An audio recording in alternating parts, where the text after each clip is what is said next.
এই সময় কম, শুরু করো। হ্যালো এভরিওয়ান, আসসালামু আলাইকুম। সবাই কেমন আছেন? আজকে আমরা যাচ্ছি একটি বিয়েবাড়ির অনুষ্ঠানে। এই যে সবাই চলে আসতেছে, এই যে নায়ক, পিছনে নায়িকা আবার দর্শকদের হাই দিয়ে দিল। তো এখানে দেখেন সুন্দর একটি কাঠবাগান, তার পাশে হচ্ছে একটি খালের মতো। তো এই খালে সবসময় বৃষ্টি বৃষ্টি নৌকা থাকেই। আর এই যে ফুলদারা চলে আসছে, ফুলদারা এসেই মিষ্টির দিকে নজর দিয়ে দিছে। এই যে এখানে মিষ্টি, তো নায়িকা মিষ্টি সরিয়ে রাখতেছে, যে মিষ্টি গায়েব করে ফেলাইব। তো সেলেস্টার দিয়ে দিছে। তো ফুলদারার সাথে বরের সাথে ফুলদারা বসে আছে। আমি প্রথম দেখলাম যে বিয়ে করলে যে এত খুশি হয় জামাই। তো দেখেন চেহারাটা দেখে বুঝে যেতেছে ও কতটা খুশি। খালের পাশ দিয়ে রয়েছে সারি সারি ধর্মযান।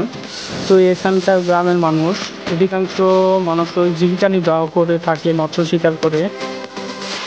সারি সারি ধর্মজাল ও চারিপাশের গাছপালাগুলো আপনাকে মুগ্ধ করবে। তো চারিদিকেই পানি আর পানি, দেখতে অনেক সুন্দর লাগতেছে। সবাই নৌকায় বসে বসে এই ভিউগুলো উপভোগ করতেছে। তো আমার কাছে অনেক ভালো লাগতেছে, অসাধারণ। তো অনেক এনজয় করতেছি।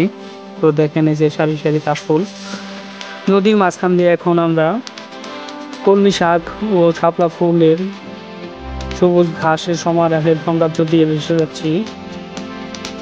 এখানে দেখতে পারতেছি জামাই দ্বারা সেলফি তোলায় ব্যস্ত। সেলফিটা হাসি মুখে তুললেও কষ্টের গান বসিয়ে আপলোড দেয় ওর কাজ। আর এদিকে নায়িকা খালি হাই দিতেছে। তো বলতেছে আর বেশ কিছুক্ষণ আছে, তাই আমরা পৌঁছে যাব বিয়ে বাড়িতে। সেলো একটা পিছনে থাকায় নদীর মাঝখানে সেলো থামিয়ে শুরু করে দিল কিছু গ্রুপ ছবি তোলায়। তো দেখতে পারতেছেন নায়িকা অনেক পোজ দিয়ে দাঁড়িয়েছে, জামাই অনেক পোজ দিতেছে। তো এইখানে আবার কে, এটা আমার ভাইকে। তো আবার গাল কাটা ও কম ভাব সাপলায় নাই, পাটসাপ ভালোই। যে সিনেমাটার জন্য অপেক্ষা করছিলাম সেই সিনেমাটা এখন চলে আসছে। তো দেখতে পাচ্ছেন অনেক পিছনে আছে। তো এবার যাওয়া যাক বিয়ে বাড়িতে। চলে আসলাম আমরা সেই কাঙ্ক্ষিত স্থানে। একে একে সবাই নৌকায় থেকে নামতেছে। এইখানে আবার আমার জন্য নিয়ে আসছে একটা খেলা বাঁশ। गजब बेइज्जती है। না মানে বাঁশ দিয়ে আটকে কিছু টাকা পয়সা দাবি করতেছে। তো এইখানে টাকা পয়সা ঝামেলা টামলা শেষ হইতেছে না। তো গ্রামগঞ্জে দেখা যাইতেছে ছোট পোলাপান গুলা বাঁশ ধরে, কিন্তু এখানে দেখা যাইতেছে অনেক বড় বড় মানুষ বাঁশ ধরে বসে আছে, দাঁড়িয়ে আছে।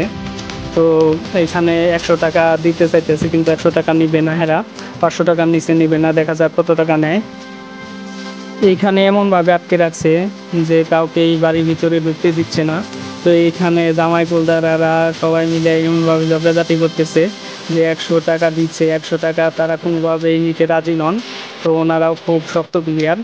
তো 100 টাকা নিয়ে খুব জোরাজোরি। তো ওনারা চাচ্ছে 500 টাকা, যে 500 টাকা আমাদের কেন দিবে না, যে 100 টাকা তো এখন তো পোলাপানকেই দেয়, যে আমরা আসছি অনেকগুলো লোকজন, তো আমাদেরকে কেন 100 টাকা দিবে, আমাদের অবশ্যই 500 টাকা দিবে। তো একটা মুরব্বী আসলো, তো মুরব্বী এসে সবাইকে বিষয়টা সমাধান করে দিল।